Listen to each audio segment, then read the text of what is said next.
¿Qué tal? ¿Cómo están? ¿Cómo les ha ido? Esperando que se encuentren muy bien. Le damos la cordial bienvenida al boletín semanal informativo de la ANEP. Bueno, y vamos a iniciar con uno de los temas más importantes que trascendieron en la semana, y es el anuncio o la propuesta que realizó el Fondo Monetario Internacional para que se le coloque impuesto tanto al aguinaldo como al salario escolar. Por supuesto, desde la ANEP hay rechazo total a esta sugerencia. La idea del FMI de ponerle impuesto al salario escolar, imponerle impuesto a los aguinaldos es algo más sagrado todavía, no nos sorprende. ¿Por qué? Porque las políticas del FMI en América Latina por lo general son antiobreras, afectan las políticas sociales, potencian la desigualdad social y descargan los ajustes fiscales sobre las clases trabajadoras. Estamos seguros que esta idea de materializarse, de que el gobierno se comprometa y peor aún que llegue a la Asamblea Legislativa, es no solo descabellada, es socialmente explosiva y va a generar, creemos nosotros, y así lo estimularemos, movilizaciones sociales insospechadas. Ahora hablamos de la Caja Costarricense del Seguro Social, y es que nuestra organización le solicitó a la Contraloría General de la República investigar el anuncio que realizó el gobierno referente a la posible solución de las listas de espera. La Asociación Nacional de Empleados Públicos y Privados, ANEP, envió una denuncia a la Contraloría General de la República, solicitando se investigue la propuesta anunciada por la Caja Costarricense del Seguro Social sobre la disposición de 200.000 millones de colones para la atención de listas de espera. Para nuestra organización sindical, existe una serie de elementos que ponen en duda la forma en que ese dinero se reserva y se pone a disposición para que entidades privadas resuelvan las listas de espera. Una carta con carácter de urgente a la Contralora General de la República, Marta Costa Zúñiga. Decidimos también acudir a la Procuraduría de la Ética y decidimos también acudir a la Defensoría de los Habitantes. Es muy grave porque, en primer lugar, no hay acuerdo de junta directiva que sustente la decisión que están tomando. No hay estudios serios, responsables, acerca de la sostenibilidad financiera actual y de mediano y de largo plazo de la política del copago que están anunciando, ¿verdad? Parece sospechoso que hay un dictamen de la gerencia financiera que en determinado momento pone en duda los recursos suficientes para eso y luego dice que sí están los recursos financieros. En un lapso de 10 días cambia una opinión de la gerencia financiera de la Caja, y creemos nosotros que podría existir un enorme riesgo de que de un pronto a otro proyectos del portafolio de inversiones ya aprobados, de un pronto a otro digan que ya no se pueden realizar porque hay que coger la plata para el copago. Ejemplo, proyectos de hospitales ya avanzados que de un momento a otro ordenen su suspensión porque la plata fue cogida para la tal lista de espera, ¿verdad? Nosotros creemos que hay grandes irregularidades, hay riesgos financieros, y además no hay sostén jurídico técnico a nivel de la máxima autoridad de la institución, que es la Junta Directiva de la Caja. La denuncia también fue enviada a la Procuraduría de la Ética, la Defensoría de los Habitantes y la Fiscalía General de la República por vía electrónica. Bueno, y a continuación le vamos a presentar una información, siguiendo con temas de la Caja, referente a la afectación que van a tener los funcionarios por el salario global. Salarios congelados entre 12 y 13 años. Es el escenario que afrontarán 9 de cada 10 trabajadores de la Caja Costarricense del Seguro Social, luego de entrar en vigencia el salario global de la Ley Marco de Empleo Público. Esta afectación será para los trabajadores cuyo salario compuesto es mayor que el salario global definido por la ley, y afecta tanto a los funcionarios definidos como exclusivos y excluyentes, como a los categorizados como concurrentes.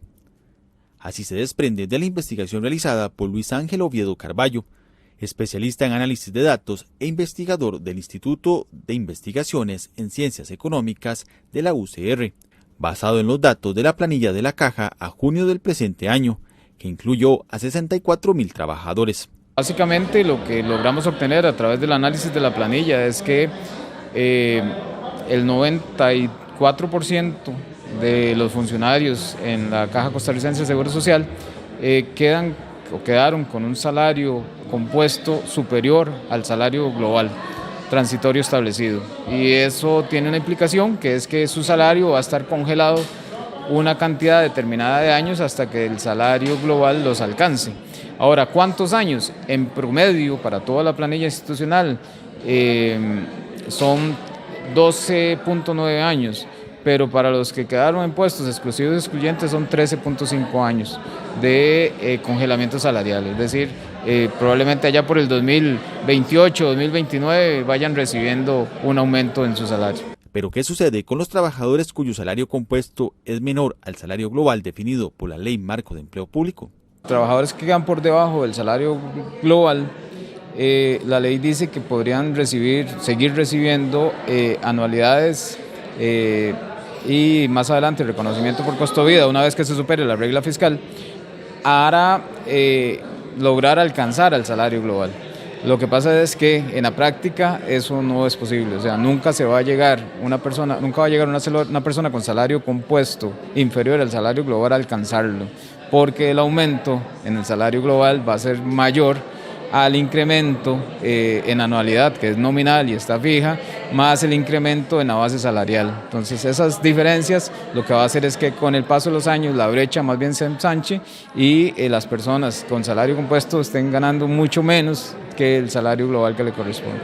Incluso hay puestos especializados en que el congelamiento salarial será de 33 años, otros hasta de 54 años, como es el caso de un asistente de pacientes, que devenga un salario de 585.000 colones. La única forma de no sufrir este impacto es por medio de la Convención Colectiva de Trabajo, en la que se mantenga el salario compuesto, por lo que la ANEP ha venido trabajando en su fortalecimiento en las diversas instituciones. Bueno, y una muy buena noticia para quienes componen los cuerpos de policía, los cuerpos de seguridad, y es que tras una solicitud de la ANEP, tanto el Ministerio de Planificación como el Ministerio de Seguridad Pública analizan la equiparación de los salarios. El Mideplan y el Ministerio de Seguridad Pública ya analizan la propuesta de la ANEP para equiparar el salario global en cuerpos policiales. Así fue confirmado mediante una carta enviada a la ANEP por el viceministro administrativo de la cartera de Seguridad, Agustín Barquero Acosta. La propuesta de la ANEP fue enviada el pasado 10 de octubre al presidente de la República, Rodrigo Chávez Robles, y esta consiste en una revaloración técnica en los diversos cuerpos policiales adscritos al gobierno central, con el objetivo de equiparar sus salarios con los oficiales de nuevo ingreso. Esto luego de darse a conocer la escala salarial del salario global. La respuesta es precisamente que ya se está valorando por parte del Ejecutivo del Ministerio de Planificación y también por parte del Ministro de Seguridad la situación salarial de los policías y que se están atendiendo estos asuntos. En tal sentido nos parece una noticia favorable porque todos en este país coincidimos en la necesidad de mejorar el salario de los distintos cuerpos de policía y en ANEP no somos mezquinos, podemos y debemos reconocer cuando una gestión se encamina por la vía correcta, como es esto, la mejora salarial de los policías. Esperamos se pueda manejar en el menor tiempo posible y pronto podamos tener una respuesta positiva en este país para esos hombres y mujeres tan abnegados que diariamente nos dicen duerman tranquilos porque nosotros cuidamos. Para la ANEP, el salario, al igual que la idoneidad y capacitación de los cuerpos policiales del país, constituye un factor protector que blinda a los policías frente a eventuales ofertas del crimen organizado. Por ejemplo, el salario compuesto actual de un agente 1 de la Fuerza Pública ronda los 477.000 colones, mientras que con el salario global, los oficiales de nuevo ingreso ganarán entre 749.000 y 886.000 colones, mientras que en la Policía Profesional de Migración y Extranjería, el agente 1 percibe un salario compuesto de 357.000 colones, y los oficiales de nuevo ingreso recibirán 505.000 colones. La legislación para tal posibilidad ya está emitida. Es la Ley de la República número 7410, misma que establece una remuneración salarial justa para los cuerpos policiales del país.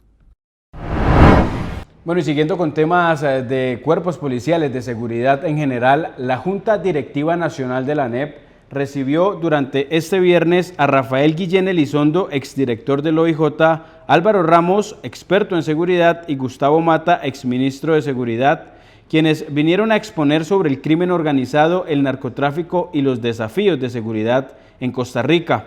Justamente durante este viernes se desarrollaron algunas preguntas también por parte de los directivos nacionales de la ANEP y también de las personas que siguieron esta conferencia vía redes sociales, la cual por medio de las plataformas digitales se pudo llevar a toda la población.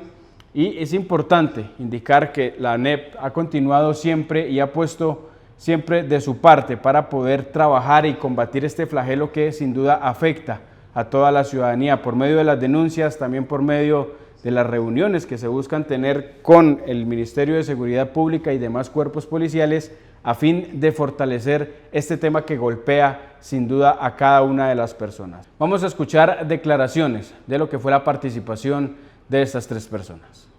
Este es un estándar de la Organización Mundial de la Salud que indica que una sociedad está enferma en homicidios, tiene una epidemia de homicidios, tiene una enfermedad física de salud pública, y está correcto el estándar, nadie lo ha cuestionado nunca, es un estándar ya usado hace mucho tiempo internacionalmente, y nosotros vamos a estar entre 18 y algo más a final de año.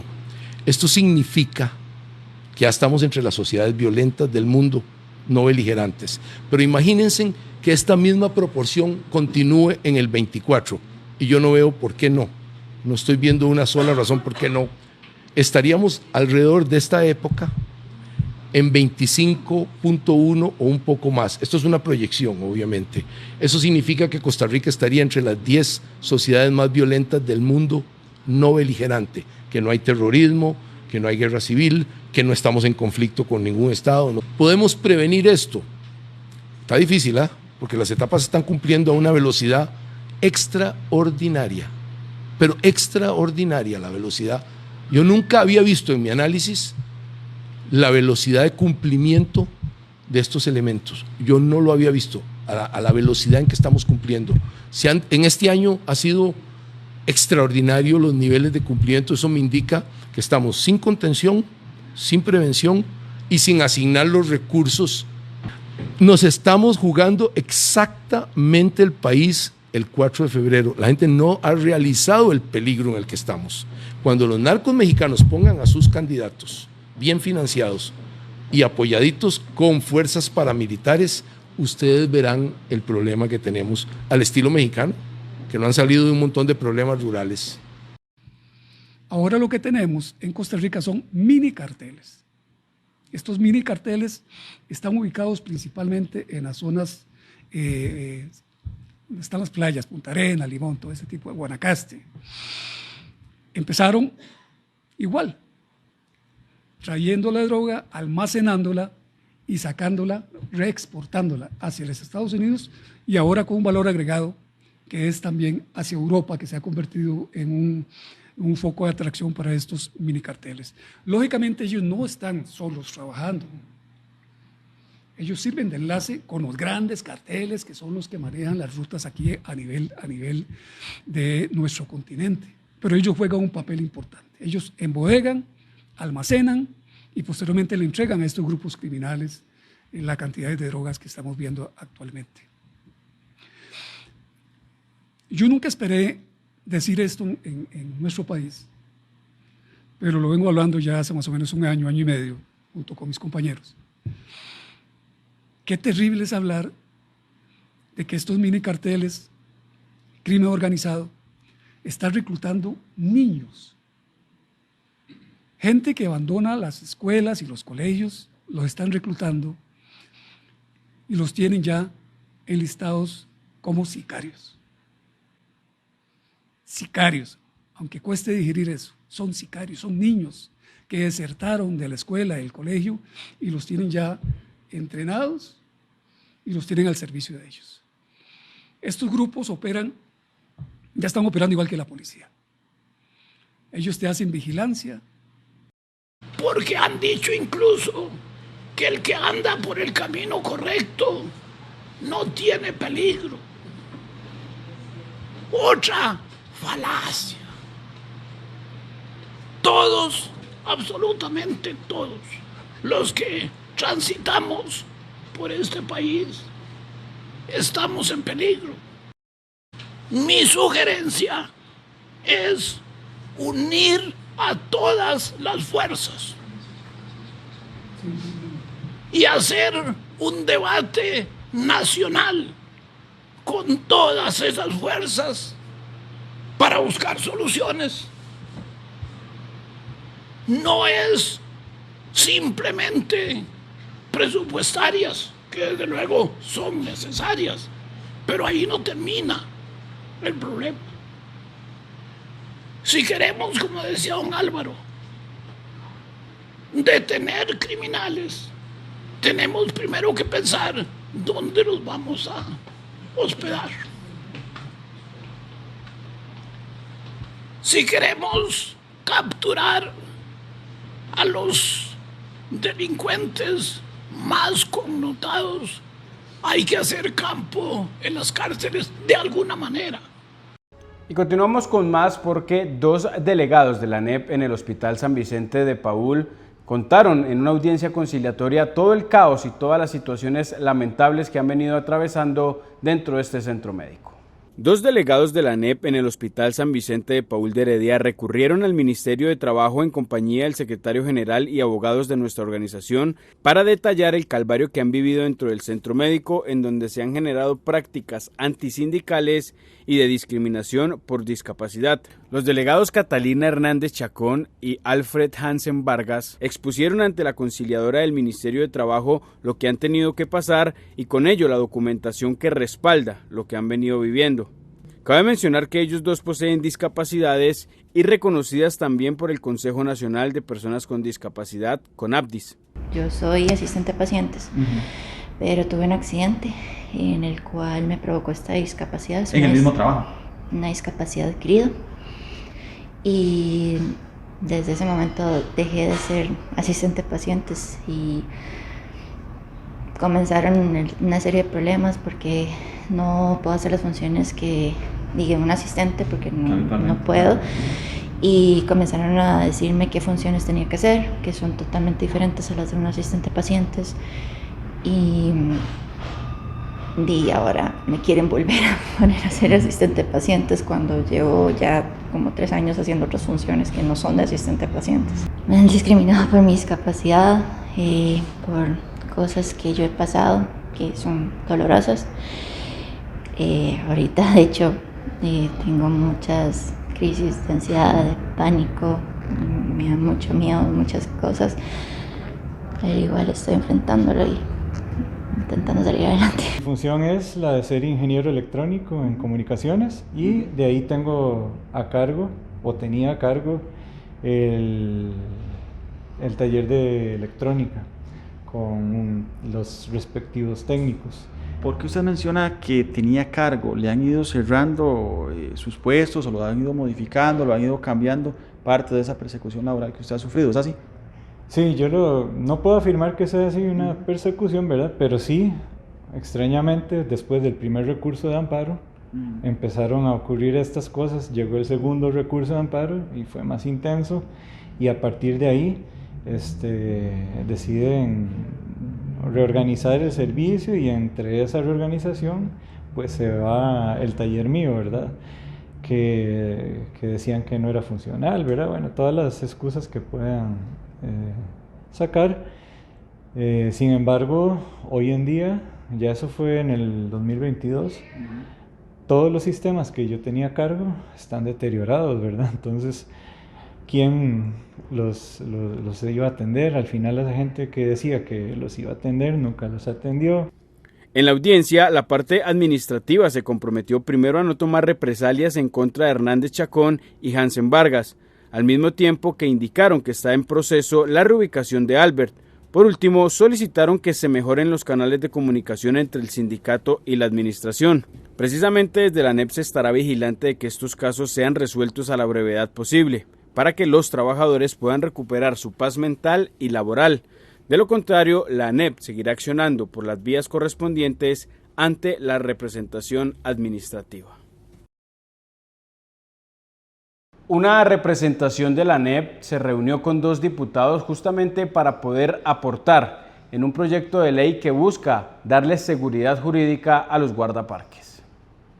En una reunión entre representantes de la ANEP y los diputados Ariel Robles y Katia Rivera del Frente Amplio y Liberación Nacional respectivamente, se detallaron aspectos importantes del proyecto de ley número 23.601, mediante el cual se busca darle seguridad jurídica a los guardaparques, puesto que actualmente existe un desorden total de puestos y funciones dentro del Ministerio de Ambiente. Precisamente en este espacio se lograron abordar 3 temas importantísimos para que el funcionamiento se dé de la mejor manera. Aunque todavía estamos preliminarmente revisándolo y tendríamos que hacer algunas observaciones y ver un poco la letra menuda, en principio es un proyecto que sí podría ser positivo desde el punto de vista que estaría brindando esa seguridad jurídica que hoy día no tienen los guardaparques desde el punto de vista que no se reconoce como policías efectivamente, no están siendo retribuidos en cuanto a la peligrosidad a la que son expuestos o ese riesgo que en la práctica efectivamente tienen.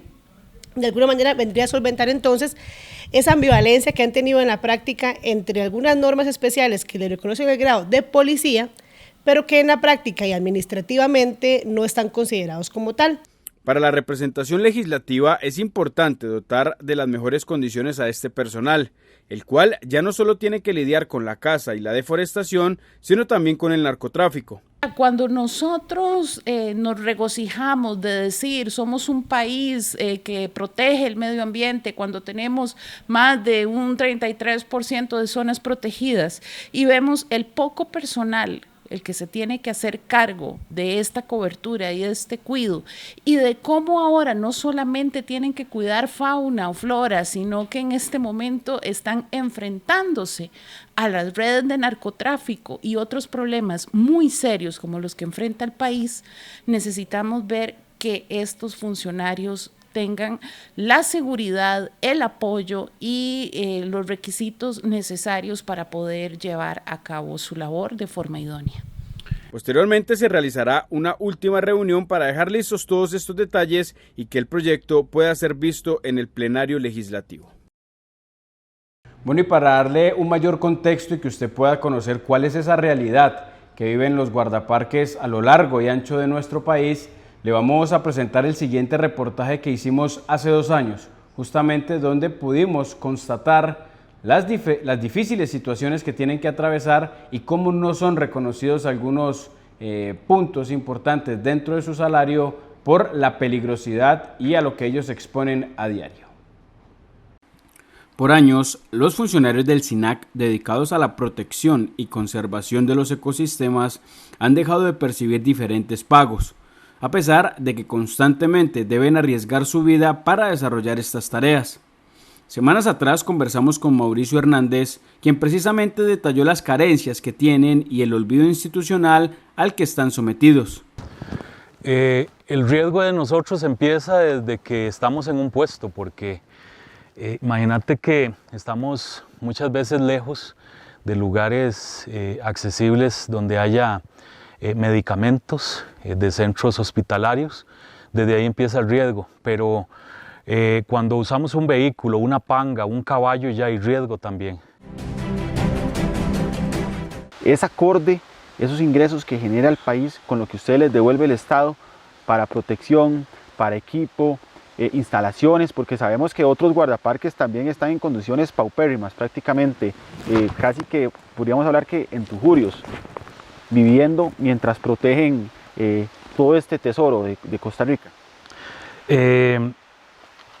Sí, definitivamente más de 170 áreas protegidas con diferentes categorías de manejo, aproximadamente 30 parques nacionales, reservas forestales y otras. Producimos oxígeno, fijación de carbono. Producimos agua, como la pueden escuchar, porque las fábricas del agua están aquí en los bosques y están en las áreas protegidas. De eso se benefician los pueblos. Económicamente la producción requiere del agua. Todo proceso del ser humano productivo para vida requiere del agua y sale de aquí. Producimos energía hidroeléctrica y producimos turismo. El turismo en más de un 87% en Costa Rica viene por algo que tenga que ver con la naturaleza, a ver alguna especie de las 900 especies de aves que tenemos aproximadamente. Tenemos el 5% de la biodiversidad mundial, 2.5% solo en un parque nacional como Corcovado. Tenemos lugares que van desde los casi 4.000 metros en Chirripó hasta las bajuras del Tortuguero y el Parque Nacional Santa Rosa, Unquillal y esas. Tapantí Macizo de la Muerte produce el 50% del agua potable que consume el área metropolitana y el 36% de la energía hidroeléctrica de este país es producida por la planta hidroeléctrica de Río Macho y otras que tiene el ICE. El acueducto metropolitano se nutre de aguas de Tapantí. Entonces, que si producimos plata, yo diría que producimos vida, que se traduce en dinero, pero no es resarcido todo. No es resarcido. En estos momentos hemos mejorado en equipos, hemos mejorado en vehículos, hemos mejorado en muchas cosas, pero no hemos mejorado en la cantidad de personal que requiere un país como Costa Rica, que se jacta de su verdura, que se jacta de tener áreas protegidas, pero no tiene protegidos a sus guardaparques. Ahora hablamos del sector privado porque la empresa Del Monte dejó plantado a los trabajadores de la finca Chira 4 en una audiencia programada en el Ministerio de Trabajo. Desazón y malestar es el sentimiento de los trabajadores de finca Chira 4 e integrantes de la seccional de ANEP en dicha finca bananera, luego de que los representantes de Corporación Desarrolladora Del Monte los dejaran plantados en audiencia conciliatoria en el Ministerio de Trabajo, donde se abordaría temas de sumo interés para la población laboral. Bueno, pues nosotros en realidad sentimos de que de parte de la empresa pues no hay mucho interés en querer dar respuesta a algunas situaciones que venimos teniendo, no de hace días, sino que tenemos ya son años. Desde el año 2018 hemos venido teniendo algunas situaciones en las cuales le hemos ido comunicando a la patronal, pero nos han venido nada más conversando y no hemos llegado a tener ningún tipo de respuesta. Esperábamos que en esta conciliación pues se llegara a algo, a lo cual pues la empresa no accedió, no llegó y estamos en espera. Y ahí tenemos, comenzando por violaciones a lo que es la instrucción de trabajo de la gente que trabaja en Desija. Tenemos también recargas de trabajo en cuanto a lo que es la gente que trabaja en parcelas. Tenemos también la gente que trabaja en parcelas incumplimiento a los acuerdos de convención colectiva en los cuales no se les paga en realidad los atrasos como tienen que ser. Entonces, todos esos puntos son los que van allí incluidos en la conciliación que teníamos para el Ministerio. Para esta situación, la ANEP tomará cartas en el asunto y ya prepara diversas acciones para contrarrestar este tipo de situaciones. Lo que hicimos en este caso es que se realiza una manifestación dejando clara cuál es la posición sindical del irrespeto que se viene generando de las denuncias que nosotros planteamos. Y se solicita a la instancia administrativa del Ministerio de Trabajo que agende un espacio para continuar con este diálogo, ¿verdad? Eso ya quedaría en la agenda del Ministerio de Trabajo y eventualmente podríamos reunirnos si es que la empresa se presenta. Esto no quiere decir que nosotros nos vamos a quedar esperando de brazos cruzados, sino que por el contrario lo que podríamos iniciar sería un procesos judiciales dirigidos a resolver estos conflictos, ¿verdad? Puntualmente hay un tema de violación a la convención colectiva, que es una ley profesional que es de acatamiento obligatorio para las partes y sobre la cual nosotros consideramos que tiene que dictar un juez, en este caso la medida cautelar de prevención para resolver el asunto. La visita a la capital por parte de los representantes sindicales de finca Chira 4 también fue aprovechada por la ANEP para entregar la opinión consultiva de la Corte Interamericana de Derechos Humanos, documento fundamental para mantener la lucha con respecto a las convenciones colectivas y los derechos humanos en fincas piñeras y bananeras. Hago entrega a los compañeros de la seccional de la ANEP en finca Chira 4 del Monte de la opinión consultiva, sentencia de la Corte Interamericana de Derechos Humanos, Corte IDH, sobre la libertad sindical y la negociación colectiva. Muy importante. Ojalá, compañeros, les sirva de guía este gran documento y les potencie más la convicción sindical. Seguimos en temas del sector privado porque en nuestra organización sí se presentará una audiencia que se tiene programada con el Ministerio de Trabajo y esta misma empresa Del Monte, la cual ha puesto en duda su participación. Nosotros, respetuosos de la legislación obrera de nuestro país, ¿verdad?, del derecho laboral, sí nos vamos a presentar a la audiencia de conciliación que el Ministerio de Trabajo y Seguridad Social está citando en San José para que la nueva seccional de la ANEP en la división portuaria de la Corporación de Desarrollo Agrícola del Monte se siente con los representantes patronales a discutir algunos puntos de conflicto, entre ellos el funcionamiento de esta nueva seccional y también actitudes que revelan un menosprecio, un acoso a los representantes de la ANEP en una especie de prácticas laborales desleales, ¿verdad? La empresa está amenazando con que no va a acudir, lo cual nos parece imprudente, pero sí hay que quemar etapas en todo esto si uno va a aplicar el derecho laboral, entonces debe quedar claro y contundente que sí estaremos en la audiencia. Bueno, y de esta manera le damos punto final al boletín semanal informativo de la ANEP. Como siempre, nos mantenemos muy agradecidos de que usted sintonice este noticiero digital, este noticiero de todos los viernes que resume el acontecer de nuestra organización. Le recordamos también que puede mantenerse informado continuamente del quehacer sindical de la ANEP por medio de nuestras plataformas digitales. Que esté muy bien, feliz fin de semana.